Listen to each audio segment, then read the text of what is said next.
Let's kill that. All right. So here's the deal.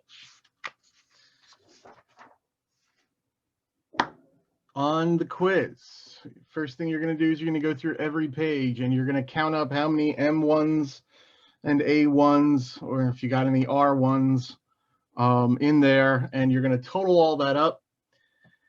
And then what you're going to do is you're going to put this in the calculator.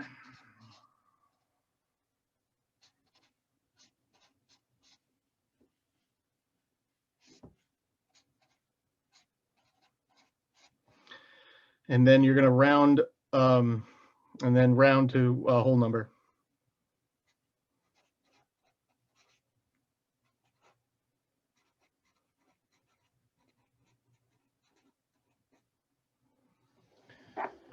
Now, that means if you got an 8, you passed. Okay. Now, I want to talk about the grades for just a second. If you didn't do as well as you had hoped, or better yet, let's put it to you this way. Let's look at this for a second. Let me show you what is going on here.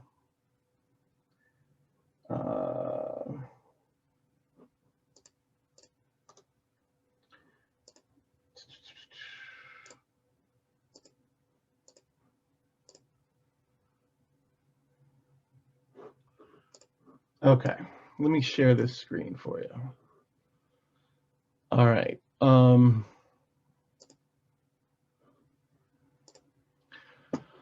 So the scores ranged pretty broadly.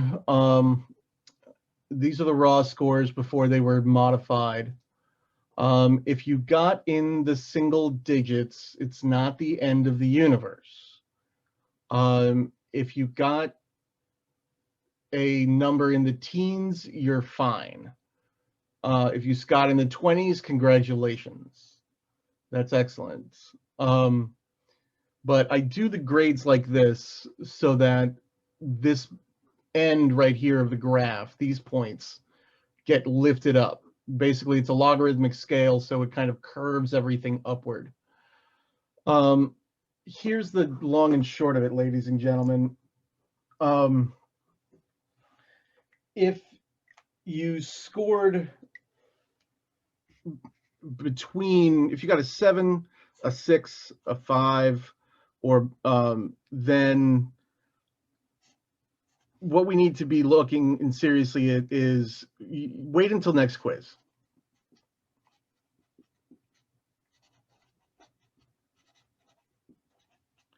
I don't want anybody dropping the class because you got one crappy grade. I want to make sure that if you are in this class, that you're in the right class. But one test is not enough. And it's always easy to go to SL, but that doesn't necessarily mean that because you scored lousy on one quiz that you should go to SL. If you want to talk to me about it, please do. Okay, maybe we'll end class a few minutes early and those people can talk to me if they want to. But I don't want anybody screaming and running to their guidance counselor yet. One quiz is not enough. But it is important that you do well on the second quiz. Okay? I have had students do very, very well in my class if they bomb the first quiz. But if you bomb the first and the second, that's a different story. Okay? So don't freak out. Don't panic yet. Everything will be fine. Some of you have never gotten anything below an A in your life. That will change. Okay, guys, no one got a perfect score. The max score on this quiz was a 39. Okay, so there was a lot of room, and I'll be posting my answers to it later on today. But it's important that everyone takes a step back and takes a breather. Okay, so if you, for example, got, say, I think if you did, what was it? Yeah, basically, if you got a 12 or better, you got a C, or 12 to 14 got you a C. 15 through 22 got you a B, and anything above a 22 got you an A. Okay. Yeah. Meet is waiting. Who is? Oh. Thank you for letting me know. I didn't see or hear that. All right. For the record, there were 3 A's, 2 B's, 4 C's, 1, 2, 3, 4, 5 D's, 1, 2, 3, 4, 5, 6 F's. And that's kind of normal for the first quiz because not everybody is used to my tests. My tests are notoriously hard. Faris can definitely testify to that. My tests are notoriously hard. And wait, there's a question. I see brackets. Yeah, if you see like a giant number on your page, it's because you got it right and I gave you all the points for it. But yeah, some things to point out. If you got that, that's order of operations. One or two of you got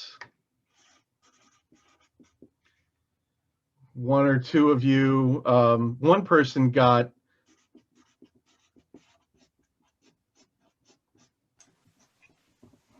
Yeah, that was me. yeah, that was you, I remember. Yeah. Sometimes you just got no. Other times you got false. If you got a no or a false, what you really need to be doing is looking and seeing where your error was.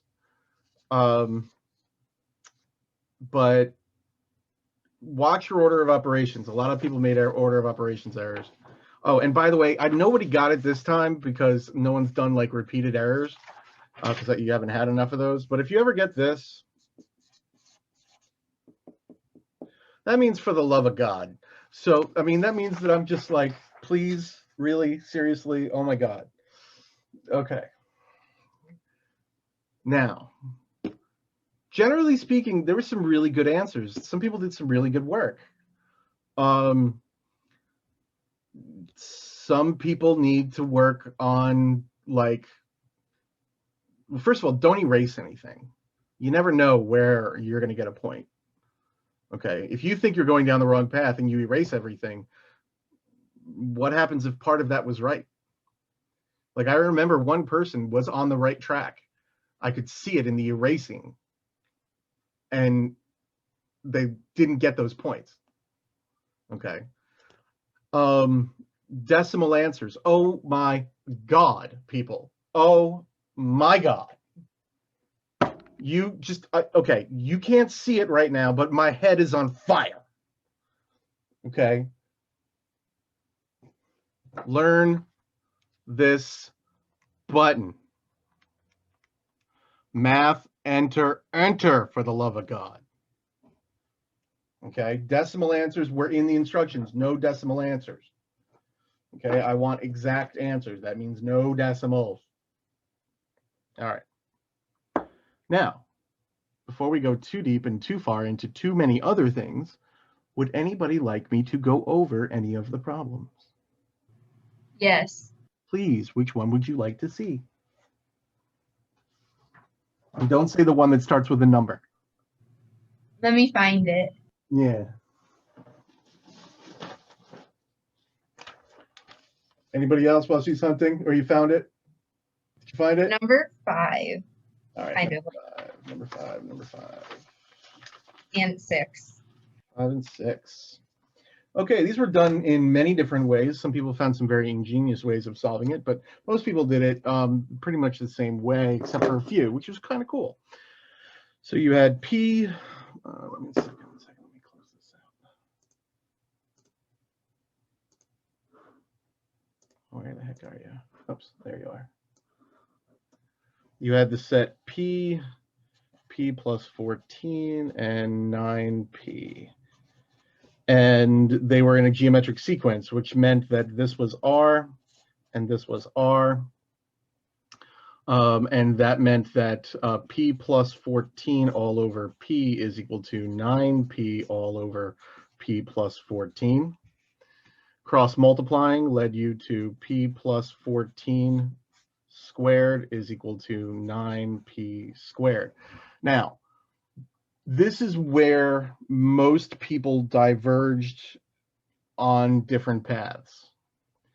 One way that you could solve this is by expanding this, getting a quadratic, knowing how to factor a quadratic, and getting your answers. Another way to do it, which I think was the easier way to do it, was this.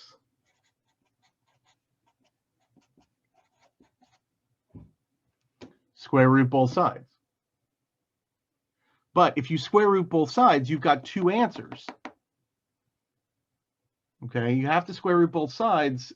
That gives you a plus or minus that you have to care about. So either you, that's not a 9, that's a P. So you either had P plus 14 is equal to 3P, or p plus 14 is equal to negative 3p. So this tells me that subtract a p and divide by 2, you get 7/2 is equal to p. Or, what was that? No, 7, just plain old 7. And here you get 14 is equal to negative 4p. So p is equal to negative 7/2. So that's the easy way of doing it. A less easy way of doing it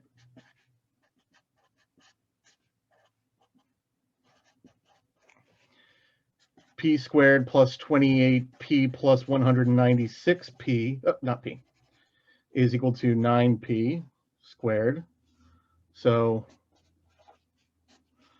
now I have 8p squared minus 28p plus minus 196 is equal to 0. Divide by 4. And that gives me 49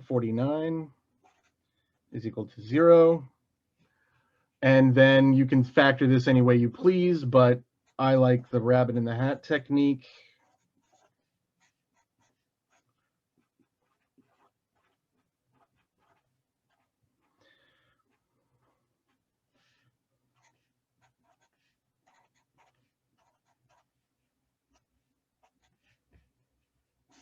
Out comes the rabbit.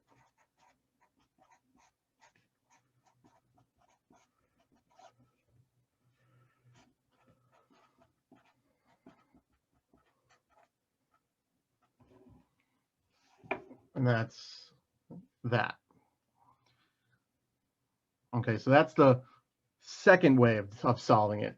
The third way of solving it, which I think only one person did, and I was really kind of impressed,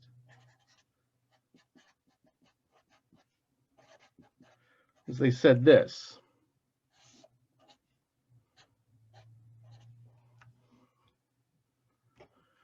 So 9p is equal to p times r squared.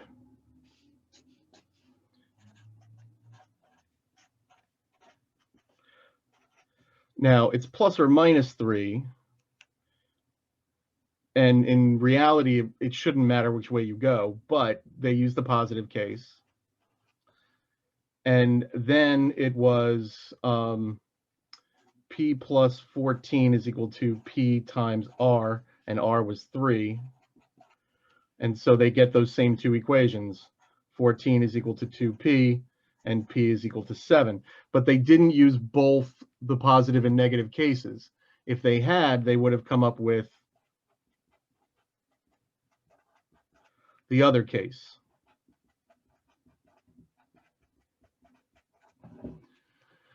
So there were 3 ways of solving it. Does that help? Cool. You also asked about 6. Give me a second. All right, number 6. So 7/8 of the infinite sum is equal to the sum of the first 3 terms. So 7/8 g1 all over 1 minus r is equal to g1 1 minus r to the third 1 minus r. And since I've got common terms on both sides, that cancels with that denominator with that denominator. And we get 7/8 is equal to 1 minus r cubed. R cubed is 1 minus 7/8, which is 1/8. So r is equal to the cube root of 1/8, which is 1/2.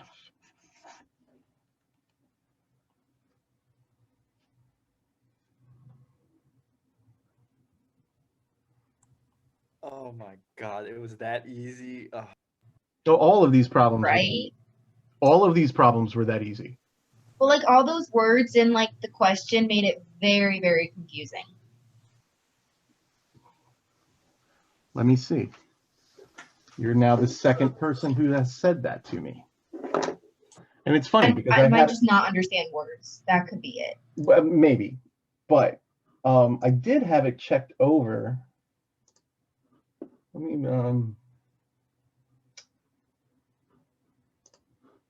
me read it one more time. Maybe I'm out of my mind. So that's a very valid point. I mean, if it was hard to read, then that's something that is a factor.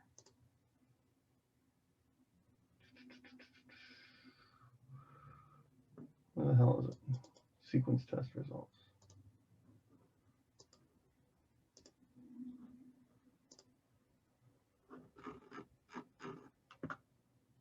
What the hell is it?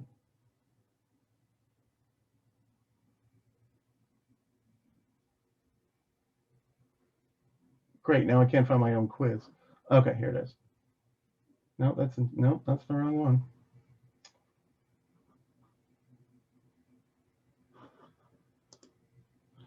God's sakes. And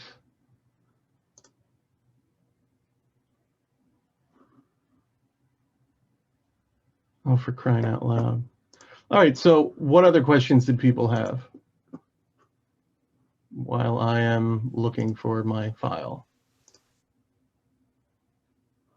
Do you want me to just read the question? Because I have the test up, or the quiz. No, I mean, I've got the answers. I've got my answer key. So you tell me, what question?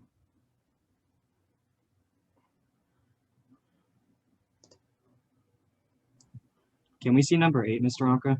Of course.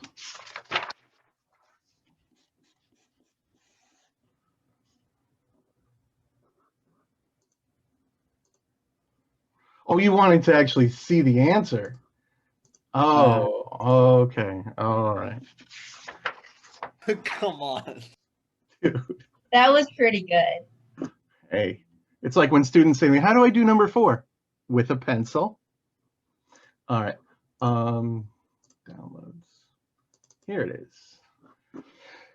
Number 8. Oh, number 8 was fun, man. I love number 8. Okay. So this is 1/2. That's 1/4. This is the square root of 1/2 squared plus 1/4 squared, which is the square root of 1/4 plus 1/16, which is the square root of 5/16 plus 1/16. Wait, 1/2? No, it's not 1/4. It's a whole. Snap. I'm an idiot. Brain damage.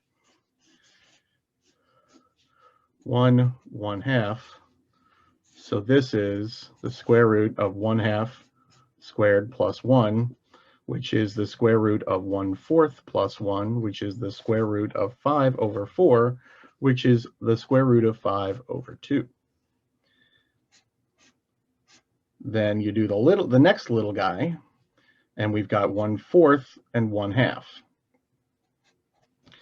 And so the next one would be the square root of 1/4 squared plus 1/2 squared, which is the square root of 1/16 plus 1/4, which is the square root of 1/16 plus 4/16, which is the square root of 5/16, which is the square root of 5/4.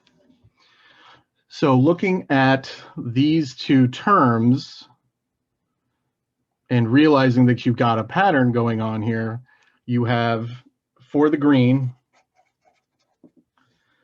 you have a G1 of square root of 5/2 and an R of 1/2, because that's what you're getting when you go from one term to the next. You multiply by 1/2, it gets half as big.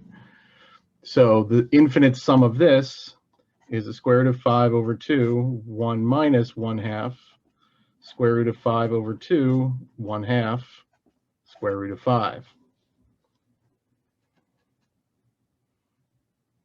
So that's this infinite sum of all of the greens. The blues were the same process, but that was with a square. And so we have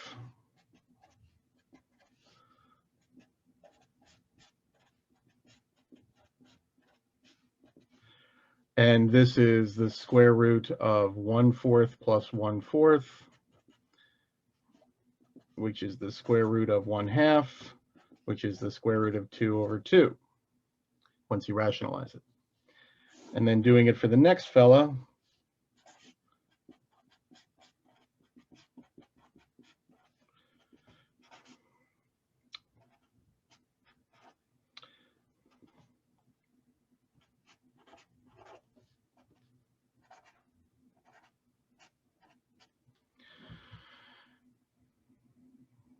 and so again, we have a G1 of square root of 2/2 and an R of 1/2. Square root of 2/2, 1 minus 1/2, square root of 2/2, 1/2, square root of 2. So the correct answer was the sum of the two, which is the square root of 5 plus the square root of 2. And that's the answer.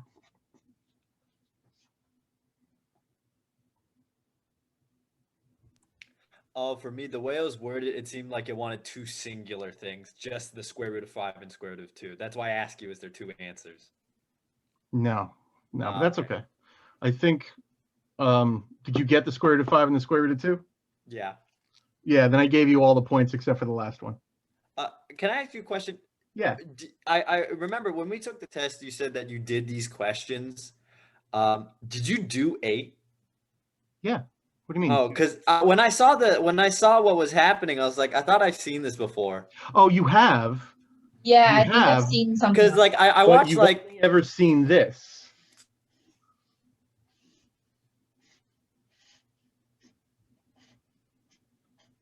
Finding the sum of the squares. yeah, I remember like I watched like math, videos of like really hard looking questions and something of like the sum of an infinite like geometric shape getting smaller. Yeah, that's absolutely this shape. But for me to throw a twist on it, because I had never seen it, I threw in the diagonals.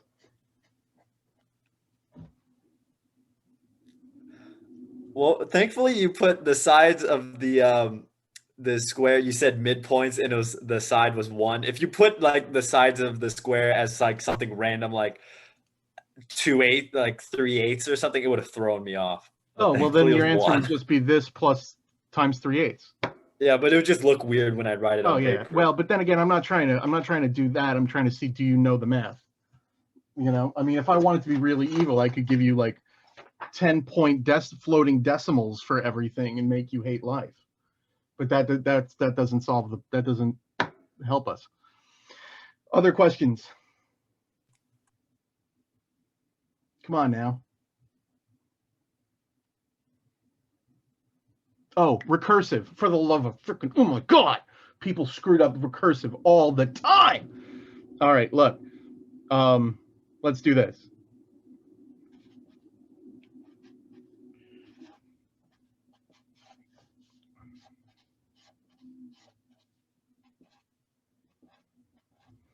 So R is equal to -2, okay? So if I'm doing a recursive formula, I have to say G1 is 2 and Gn is Gn minus 1 times -2. It's both parts, guys. You can't just have this part, because this, I mean, if I made this into a 20, then all of my numbers change. You see, for recursive, you have to have the first piece. That's why when you did the Fibonacci, it was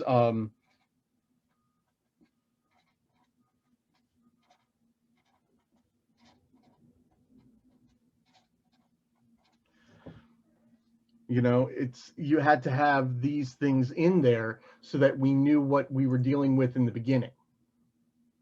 So recursive had to have the initial starting point. Without it, it's not recursive. It's just a formula, but it doesn't help me build my set.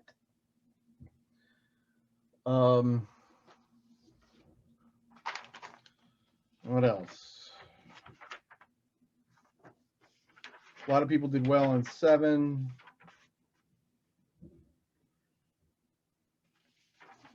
Two was a train wreck. 3 was a train wreck. 4 was a dumpster fire. You guys want to see the dumpster fire? The dumpster fire was fun. No one got all the points. Most anybody got on that one was 4 out of 5. I don't think anybody got the 5th.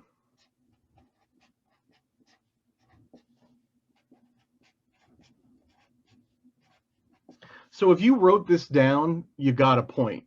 If you put the bars on it still, then you didn't get that point. Because when you go from here to there, you lose the bars. Because that's what the bars mean. The bars mean that you have a distance of 1. This number is a distance of 1 away from 0. Okay?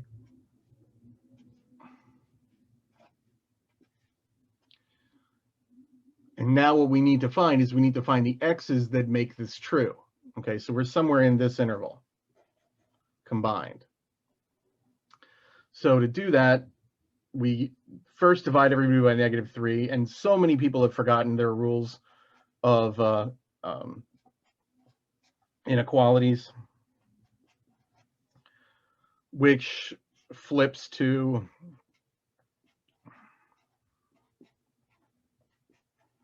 that's the only way that you should ever write a compound inequality.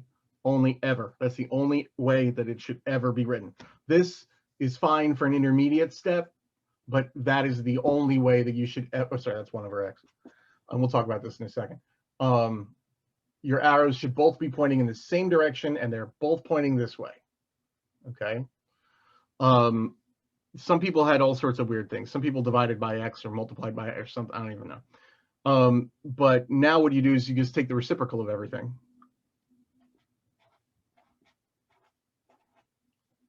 Over 3, and you're done.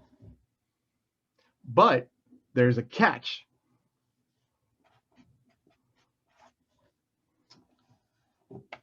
Because you can't have 0 in your denominator. A lot of people, everybody missed that part. That was an extra point. Okay. And then the question was, when is the sum equal to x?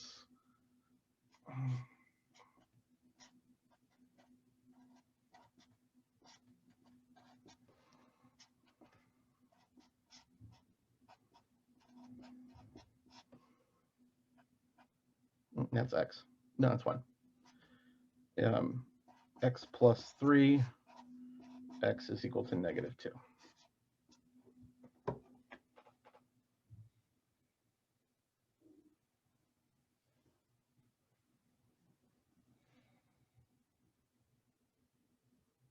Any other questions, people?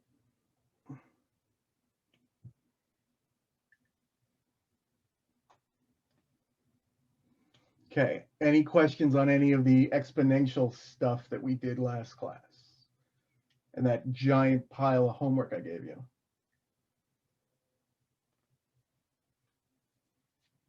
All right, everybody turn in that homework now, please, if you don't mind.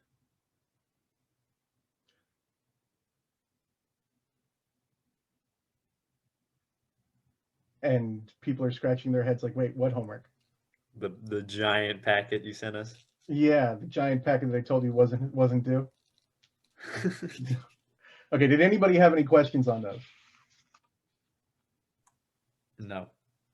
Okay, did anybody do any of them? Yeah, you told us to go for the ones that said like no answer and all right, like the Or like 0 or or something like yeah, that. like the zeros. Did or anybody have any issue or complaint, any issue at all? No, the answers helped a lot. Like I went and checked afterwards. Yeah. Okay. Okay. Okay. Is everybody cool? We all ready to move on? Okay. All right. So let's start off with a new unit, a new topic. Logarithms. Okay. So first of all, we have adding. And most of us know how to do that. And rapid adding is called multiplication. And rapid multiplication is called exponentiation.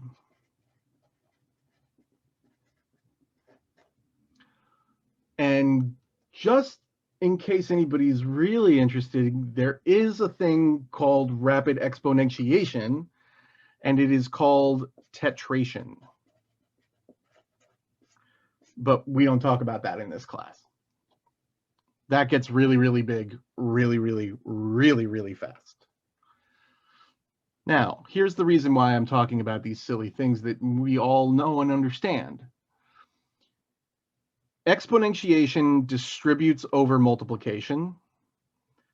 Multiplication distributes over addition. Exponentiation does not distribute over addition.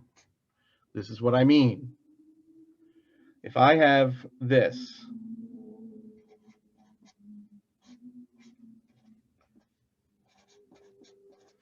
this is exponentiation distributing over multiplication.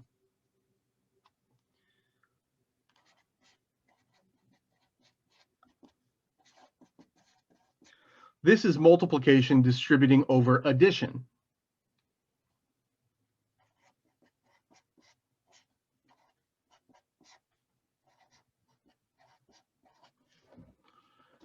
Exponentiation does not distribute over addition. If you do this, there will be very bad things. Very bad things. Bad things that go bump in the night. Bad things. Okay? Don't ever do this. Okay. Now, I need to say that because kids always do it. So please don't. Okay. Also, another really bad answer is this one. This is the same thing as this, by the way.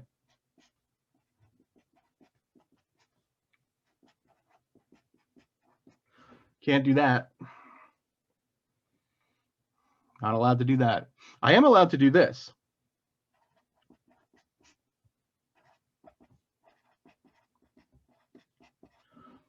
But I am not allowed to do that. I cannot break up an added denominator. Later on, we'll talk about how to break up a multiplied denominator, but not right now. Now, the whole idea is that logarithms are a tool to go down this ladder. Here's what I mean.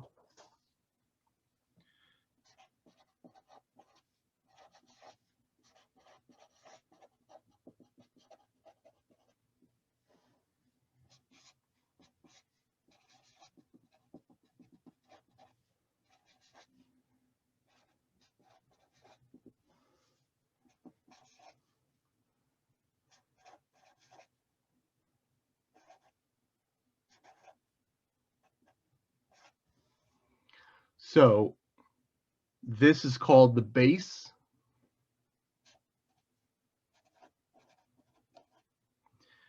A must be strictly greater than 0. It cannot be 0. It cannot be negative. At least not right now. Okay.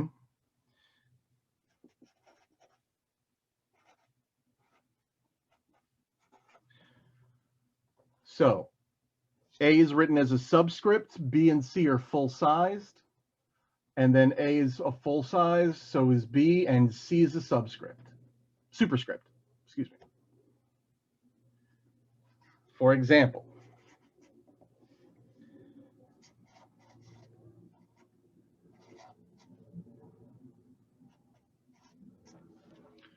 if that's what you had, what this is saying is, interpret this as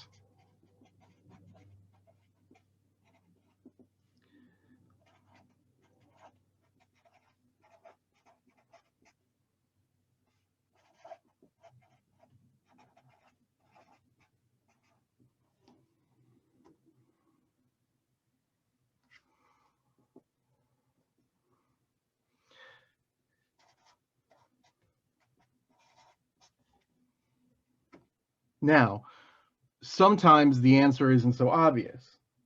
And in that case, you break down the 81 if you can.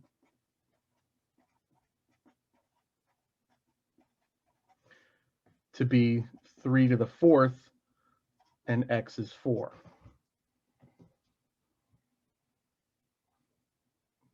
Okay. So the definition of a logarithm, it's an implication. If this, then that. Okay. Or I should say, if this and that, then this. Because we can't have this be false. This has to be true. Okay. So really quickly before we go too far.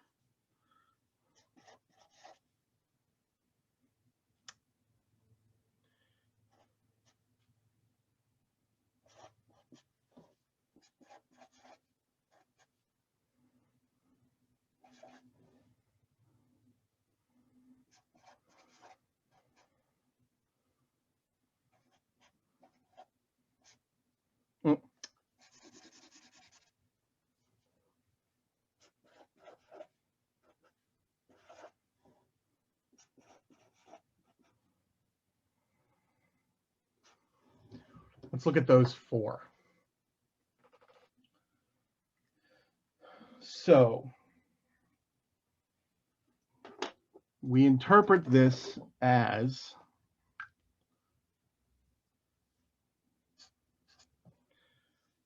four to the what is 64. Does anybody know?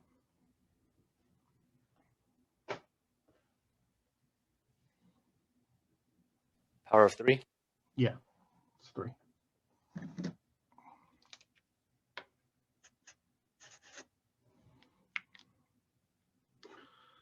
So now let's look at this. 4 to the what gives me 2. So let's break this down. This is 2 squared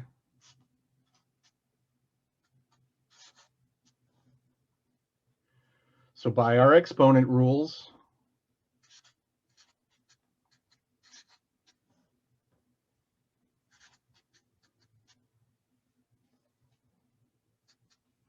and x is equal to 1/2. Because 4, when I square root it, think about that. 4 to the 1/2 is the square root of 4.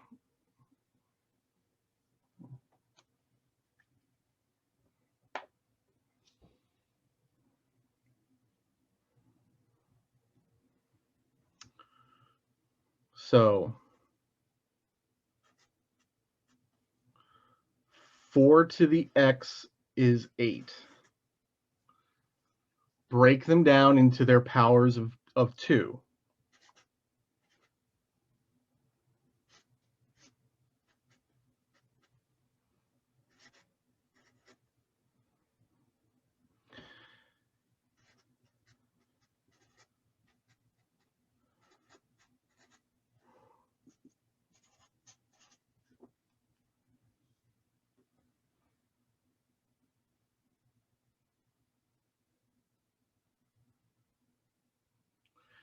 And now this guy,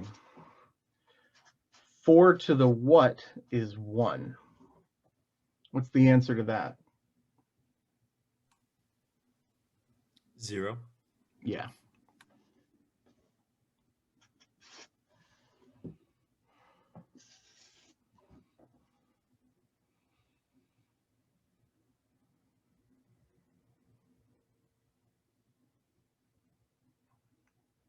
How do we feel about this? Scale of 1 to 5. Give me some numbers in the private chat. 5, you got this. 1, I don't know what the hell you're doing.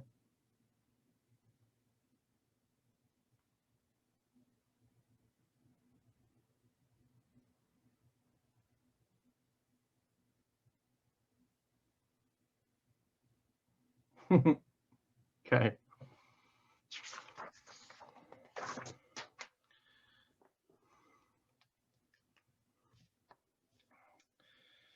Law of exponent rule number 2.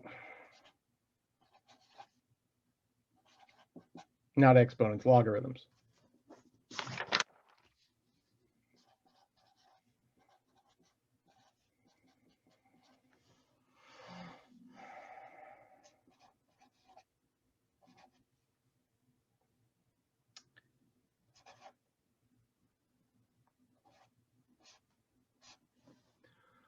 Log base A of something to an exponent.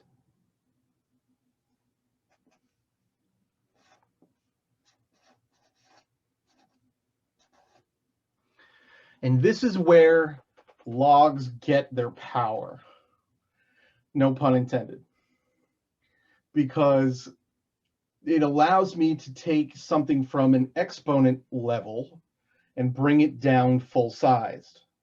Okay? So if I had, for example,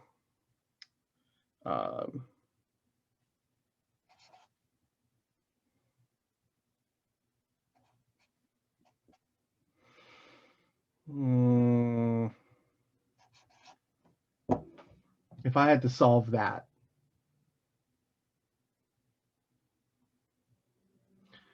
I would take a log on both sides, and it wouldn't matter what log I used.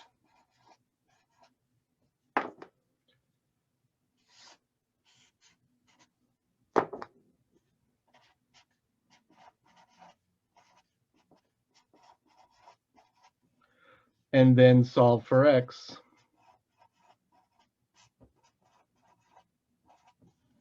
And that's some crazy decimal. Okay, I mean, that's a calculator job. Okay. But that's where and how we use it. Okay. So other problems that I've already done where I had like 2 to the 2x is equal to, like 2 to the 10th. In order for me to jump to 2x equals 10, what I didn't show was that I took a log of both sides.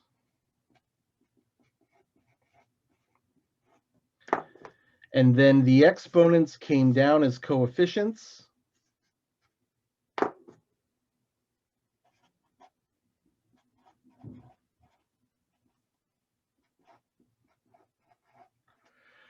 And then the logs canceled out. And then you can solve it. So that's the step you never saw. But that's what was happening. Okay. So to go back to the very, very, very beginning of all of this mess, I took exponents and used the log to take it down to multiplication. An exponent became multiplication. Okay, that's the key. It's the only tool we've got to go from exponents to multiplication is a log. They were developed in the 15th century by a guy named Charles Napier.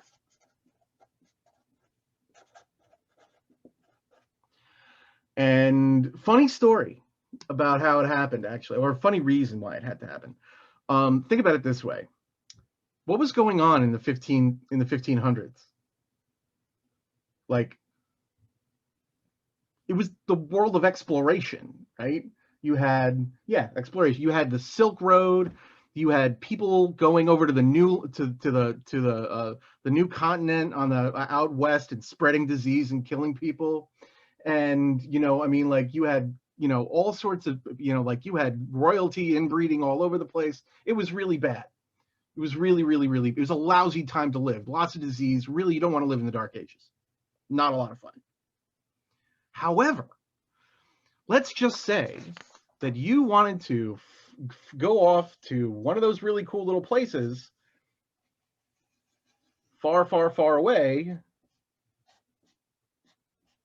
on one of those little boats. Back here in the little bottom of the end of the boat, in the stern, this is where your navigator was. And your navigator, all he had was a sextant which is just a fancy telescope that measures the locations and angles of stars. But it's really not that accurate all the time. I mean, you have to get a really expensive one in order to be accurate. And what if it was cloudy?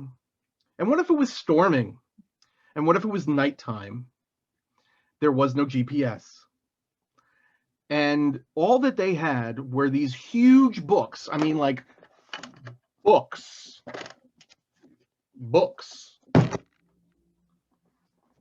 of numbers that if you wanted to multiply, and you had to multiply really, really, really big numbers. So let's just say you've got like a 20-digit number times a 6-digit number. And you had to do that in the dark, without a calculator, in a storm, with your life depending upon it. No stress, right? It would be really nice if this was a lot easier. So what Napier did was he figured out if I took the log of this 20-digit number and I took the log of that 6-digit number, all I would have to do is add them and then get this uglier number and then pull out that book again, look it back up, and you would get the 26-digit numbered answer.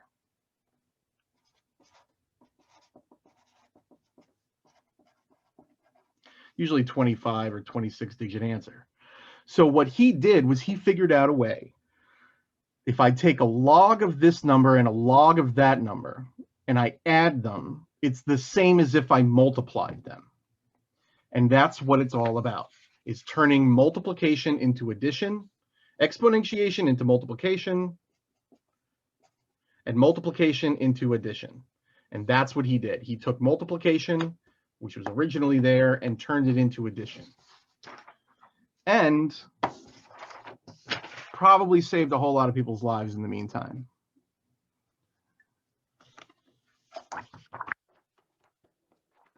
Moving on. Log rule number 3.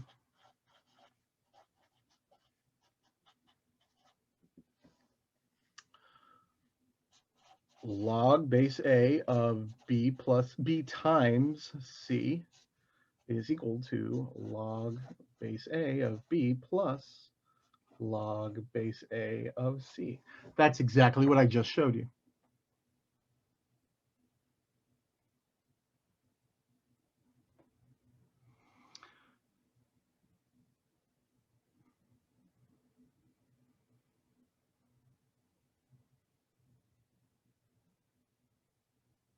So let's try it.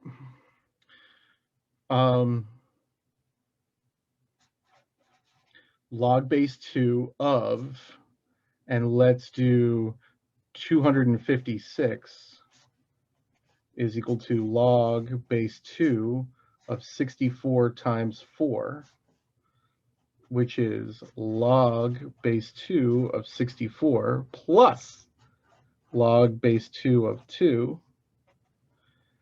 64 is 2 to the 6. So this is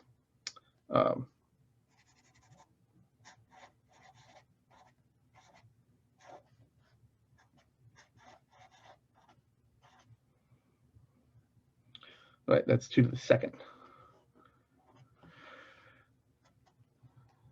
And now this is 6 times log base 2 of 2, 2 times log base 2 of 2, 8 times log plus 2 of 2. And in a second, we're going to realize that log base 2 of 2 is 1. Because this is log base 2 of 2 to the 8th.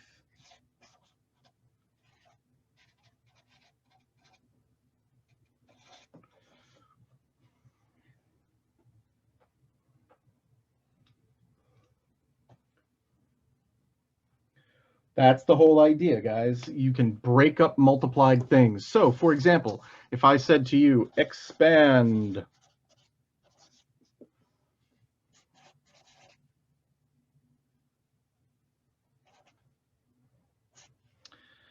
let's say 8x,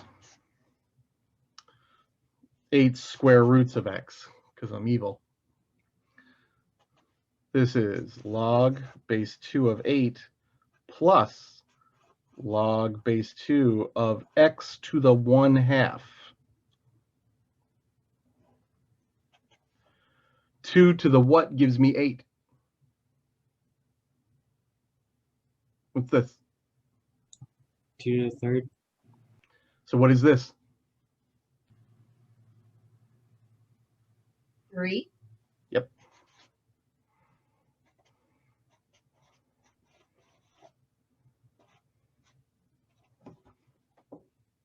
That is him expanded.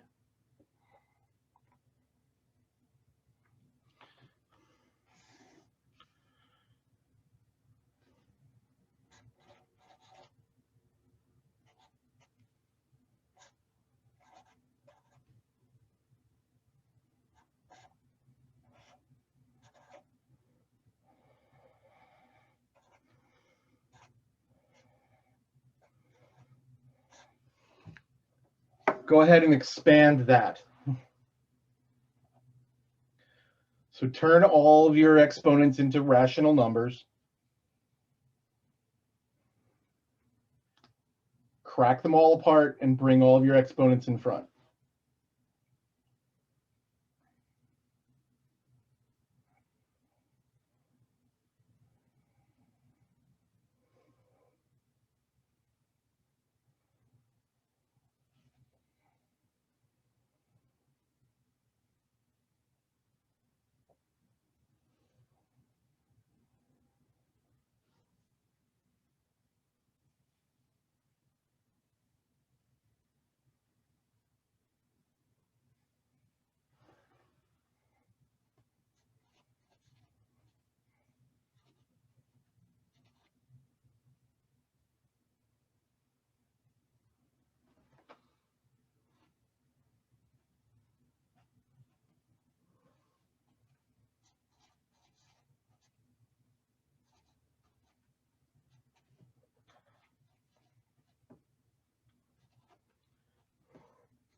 Bless you. Bless you. Did anybody get that?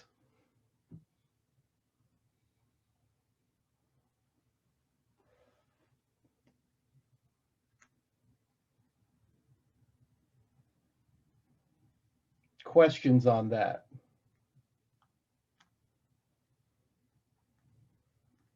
Addison, what's your question? I can see your crinkled brow even though your camera's not on.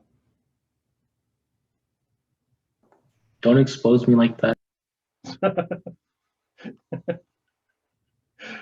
Okay, anybody have a question? Come on, you guys. If we were in real class, I would be able to read your faces. But I can't read your faces. I can see the top of Bennett's head.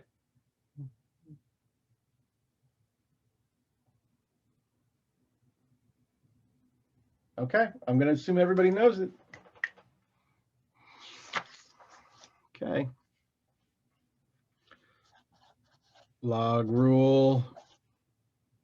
What are we on? 17.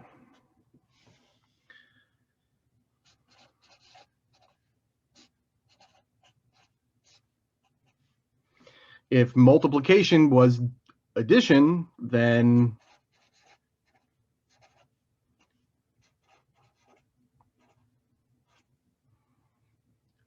There it is. And this makes sense if you think about the other law that we had a moment before. You could write this out as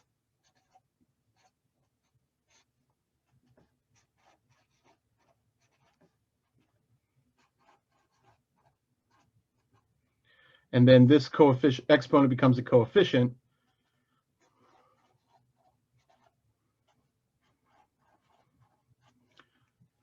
So you could think of it that way.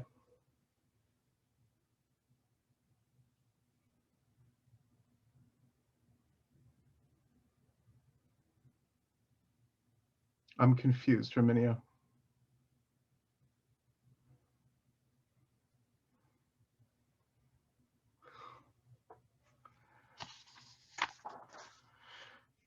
So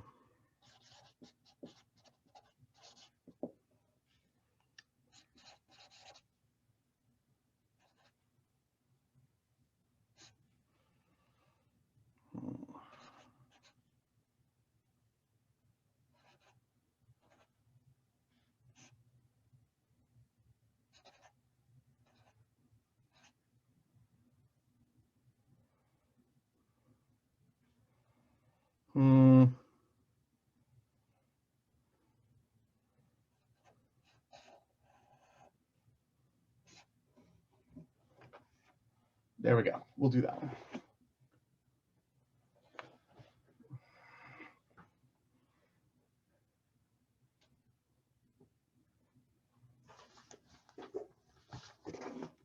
Oops.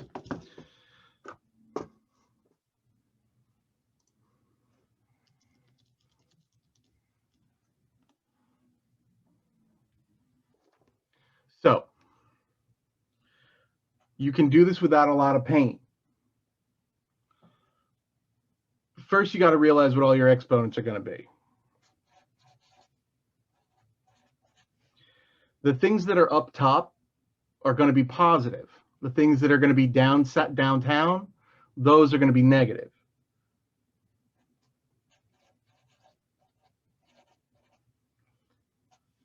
Now, this b is down below, so it's going to have a negative because it's dividing. And it's going to be b to the what? 2/3. Yeah. The c is down below. And that's just cube rooted. And now you just simplify each one.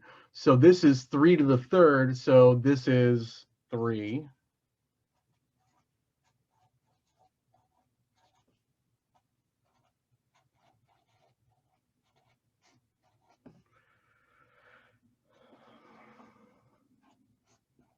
And you're done.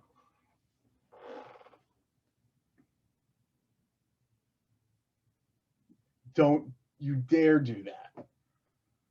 If you have a question, ask it. I saw 6 of you look at that thing and say, what just happened? Why do you put the 3 on the bottom instead of just 2/3 log? Because it's prettier.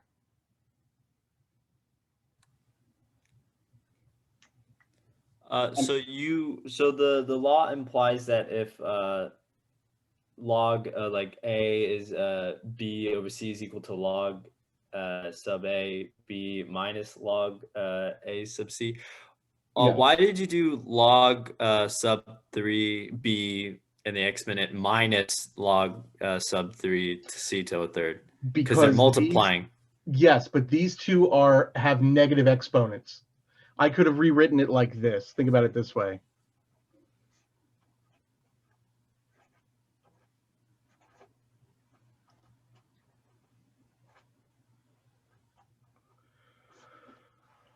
Oh, okay, yeah. And but you see, I mean, that's what's happening, right? I mean, these are equivalent. And you see, what I do is I say to myself, well, damn it, man, if the things that are down here always have negatives, why not just put negatives in front of them? Things that are down below are negative. Things that are up top are positive.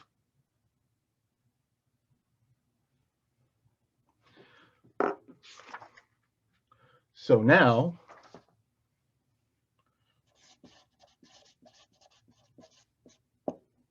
condense.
So this guy comes on up.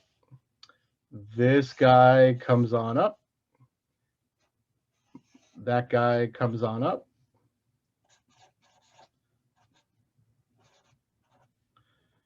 And B to the 4/3 and C to the 1/3. And I can just simplify that a little bit.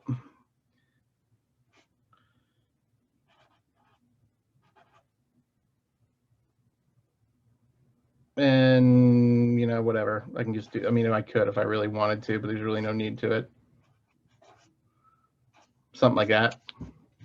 You don't need to pull that B out. You could have left it with a 4 cubed. I mean, I would have been fine with just a 4 down below and then 4 in there, and that would have been fine. Or if you're feeling schnazzy,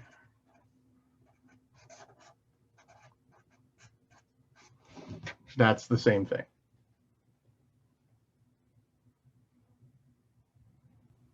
Can I keep it as before the radicals? Yeah, as long as it's one of these 3 forms, I'm okay with it. But I do want you to know if I give it to you in this form, or this form, that they are all the same. I'm okay with leaving any of those answers, but I should be able to give you any of those 3, and you should be able to give me this if I was going backwards. Okay. Okay, are we ready? Okay. Somebody asked for Rule 17 one more time. There it is.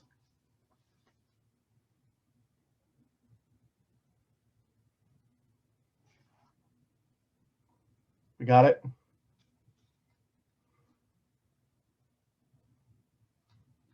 Okay. Rule pi cubed, which is basically 31. I don't know if you knew that. The cube root of 31 is just about pi.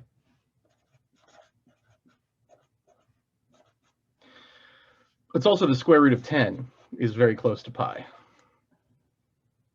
Yeah, I don't know if you guys knew that, but those are some fun little facts. But anyway, where was I? Addition, subtraction. Okay. Log base A of A is equal to 1. And this is very simple. It's one of the 2 identities. And, you know, I could say rule pi cubed plus 1 is log base a of 1 is equal to 0. And the reason why is that if you go to the definition, a to the 1 is equal to a. And from the definition, a to the 0th is equal to 1. You just have to remember that a must be greater than 0. Big, big, big, big, big deal.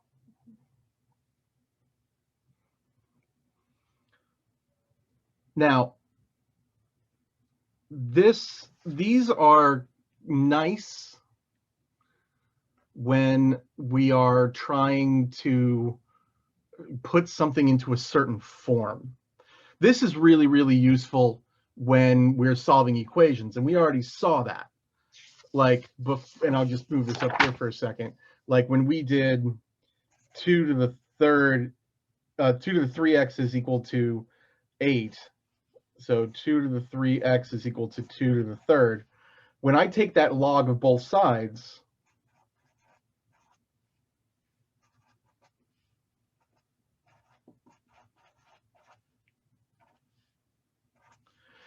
if I use a log base 2, then this just goes away to 1 anyway. So now 3x is equal to 3 and x is equal to 1. But anything to its own base is 1. Now, this is really useful if you're trying to pull on the bell just rang, damn it. Okay, hold on. One more thing. There'll be a fire drill next class, I promise. If I said condense, and I said 4 plus 3 log base 5 of a. Here's how you do that.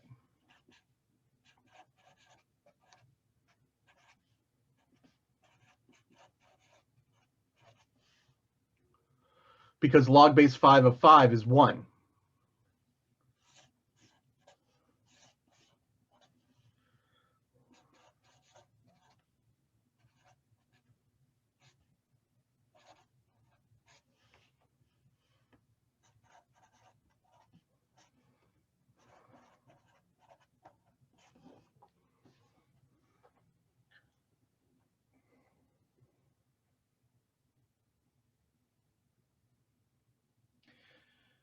Okay, so there are 2 more log rules, but we'll deal with those later. In about 5 minutes, I'm going to post a problem set. I will provide the answers. Which would you prefer? A boatload of problems like the last time with the answers, or problems without the answers that get graded? A boatload with the answers. Is that A motion? truckload of ungraded work. Yeah. Is that a motion? I move. Ferris, bail them out. I think the large problem set would probably be best. No.